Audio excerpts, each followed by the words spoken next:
Hey guys, Peter here to tell you about the debut record from Bloodywood, Rakshak, out February 18th as a self-release. The album has 10 tracks, 48 minutes in length, and they are a folk Indian metal band. I would also add new metal to the picture because those two genres really influence their soundscape, and I don't think you can speak of one without speaking of the other. Now, as far as the structure goes, this album is fluid, it moves, it's engaging, it's a roller coaster ride. I mean, it keeps you on your toes from the first all the way to the last track. It's an album that has a lot of the same elements across each and every single song, but it also has elements that are very different from track to track. This allows the album to feel together, to feel cohesive, but still give each song its own fingerprint so that they have their uniqueness, they have their own identity within the overall big design of this record. Another thing that I noticed about the structure is that you have songs that had been released before, and I thought that would make the album feel a little bit predictable. Not the case. It actually helps the flow. It actually helps the album as a whole because it brings songs in that you don't know, that you're not familiar with, making them easier to digest, connecting them better with the overall design of the record. Once you move into the soundscape, you have the Indian folk metal side and you have the new metal side.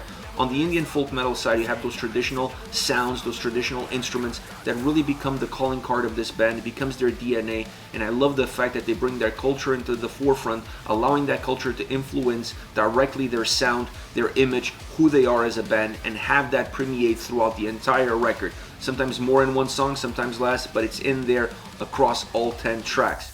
On the new metal side, you have the hip-hop, you have the heaviness, you have the drums, you have the guitars.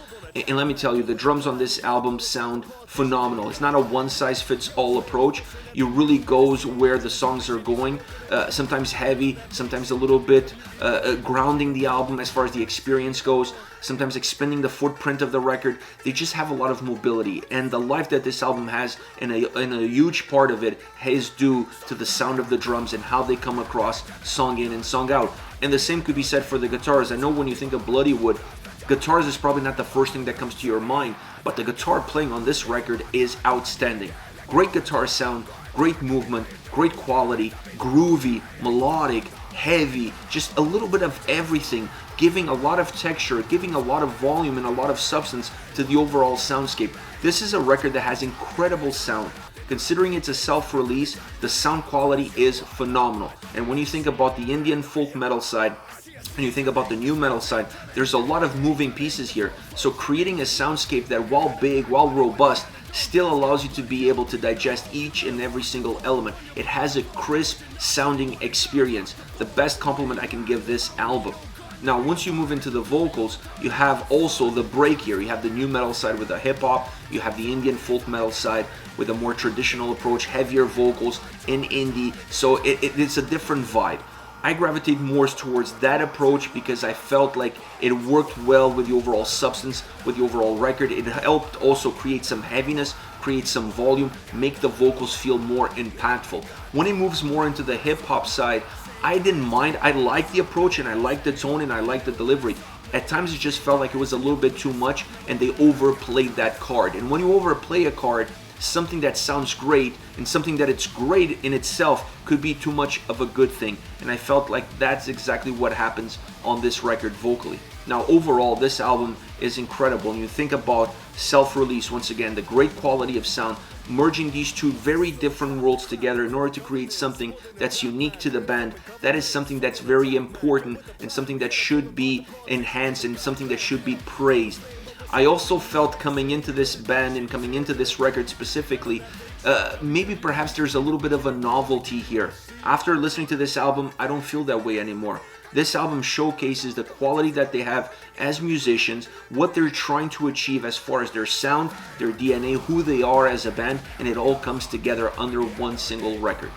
Now, as far as favorite songs are concerned, I want to start off with Dan Dan, a blend of hip-hop and metal. That is exactly what this track is all about, both musically and vocally, bringing a lot of groove, a lot of heaviness, a lot of movement.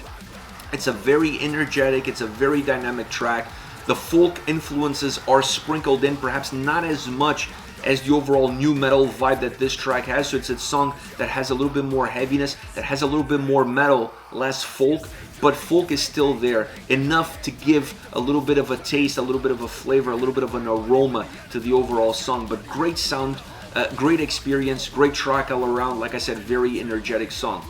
Next we have Veerey, a track that has a little bit perhaps more of a softer nature to it. It feels a little bit softer. It feels like it has more perhaps of a melancholic backdrop. But it still has movement. It still has energy. It's not like this is a ballad, or it's not like this is a song that is just pure darkness. There is a sense of darkness in the track. There is a sense of darkness in the vocals, in the sound, in the way the song is constructed, in the atmosphere that the track creates. But there's still enough energy there that you see the light at the end of that tunnel. Whenever that tunnel starts to become really dark, the light always comes in, and that gives movement to the way the song comes across and to the way the song feels. Last but not least, we have Chakh, Indian folk at its heaviest. I think this is a track that really depends a lot on that energy, on that side of the band, in order to create the movements, in order to create the experience. It's a very heavy track, a very groovy track, a track that has great guitar sound, great drums, and the heaviness of the vocals really propels that overall sense of volume and heaviness that the track has. Now, you're still going to have the hip-hop vocals coming in, you're still going to have a mixture of those two worlds, but you really feel like at the end of this track, those hip-hop style vocals were almost a little bit of an add-on, because the overall experience that you get from it is just a pure, heavy, folky track from start to finish that just really becomes an anthem and becomes a banger of a track that just has all the right ingredients in order to really bring these worlds together. This is it, Bloodywood with Rakshak, out February 18th. Let me know your thoughts on the band, on the singles. Use the comment section below. I'll be reading those, getting back to you. Take care, guys.